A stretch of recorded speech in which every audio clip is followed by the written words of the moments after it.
சென்னை அடையாறில் இருக்க பசும்பொன் முத்துராமலிங்க தேவர் ரோடு அப்படின்னு சொல்லுவாங்க. இந்த ரோட்டில் இருக்க அனிருத் அவர்களோட வீட்டுக்கு தான் வந்திருப்பான். நமக்கு பின்னாடி இருக்கு பாருங்க, இதுதான் அனிருத் அவர்களோட வீடு.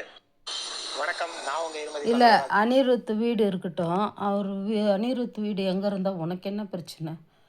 இதை எடுத்து நீ போட்டு நீ சம்பாதிக்கிறதுக்கு எல்லார் வயிற்றுச்சலும் எடுத்து நீ கொட்டின்னுக்கிற. அவன் சம்பாதிக்கிறான், அவன் அந்தந்த வீட்டில் இருக்கிறான், அவன் நடிக்கிறான், அவனுக்கு சொத்து. இதில் வந்துடுறானுங்க வேற, இவன் சொத்து இவளுக்கு இது, அவன் சொத்து. உங்களை என்ன ஆடிட்டராக வச்சு கணக்கு கொடுத்தாங்களா உங்ககிட்டலாம் வந்து? இதில் எவ்வளோ பேர் இந்த சொத்து மதிப்பை பற்றி பேசுகிறீங்களா? உங்களுக்கெல்லாம் தான் நான் சொல்கிறேன். நான் உங்களெல்லாம் கூப்பிட்டு ஆடிட்டருங்க மாதிரி அவங்கவுங்க வீட்டுங்களை போய் ஆடிட்டர் வேலை செஞ்சுன்னுக்கிறீங்களா? இவனுக்கு இவ்வளோ சொத்து, அவனுக்கு அவ்வளோ சொத்துன்னு. இந்தியாவில் இருக்கிற கோட்டீஸ்வரனுங்க எவனுமே இல்லை, எந்த நாட்டிலையுமே இருக்க மாட்டானுங்க. ஆனால் அவன் சேர்த்து வச்சுக்கின்னு அவன் வந்து கழுவின்னுக்கிறான கண்டி ஏழை மக்களுக்கு எதனா செய்யணும் கொள்ளணும். இந்த யார் சூர்யாப்பார் எவ்வளோலாம் செஞ்சுக்கின்னு டாக்டராக பண்ணிக்கின்னு. ஆனால் அவங்கெல்லாம் எங்கேயோ இருக்கிற இடம் தெரியாமல் இருக்கிறாங்க. ஆனால் இங்கே ஒன்றும் இல்லாத நாயாக வந்து சீதா சிஎம் சீட்டில் உட்காரத்துக்கு ஆசைப்பட்டு நிற்குது, ஒன்றுமே செய்யாமல். சொல்லு, அந்த கேபிஒய் பாலா இருக்கிறாப்பார், அந்த ஏழைப்பட்ட புள்ள, ஏழைப்பட்டவங்களுக்கெல்லாம் போய் செஞ்சுன்னுக்குது.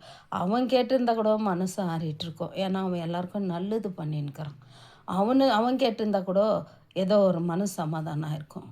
வந்துட்டான் தற்கூரி சீதா சிஎம் ஆகிறதுக்கு. இதில் நீங்கள் வந்து இவன் ஊடி இப்படிக்குது, அவன் ஊடி இப்படி. வீடு இல்லாதவங்கெல்லாம் உங்களை கரைச்சி ஊற்றுவாங்க, அது தெரியுமா? என் வீடு எங்கே இருந்தால் என்ன? நாங்கள் நெட்டு போட்டுக்கிறது இந்த மயிரெல்லாம் பார்க்குறதுக்கா? சொல்லு. எடுத்த உடனே இந்த மூஞ்சிங்களையும் இல்லாத மூஞ்செல்லாம் பார்க்குறதுக்கா நாங்கள் நெட்டு போட்டு வச்சுருக்கணும் ஃபோனை திறந்தாவே இதுங்க தான் சாணியானுங்க வந்து கண்ணில் படுது. ரோட்டுங்களில் எவ்வளோ பேர் படுத்துன்னுக்குறாங்க, எவ்வளோலாம் கஷ்டப்படுறவங்க இருக்கிறாங்க.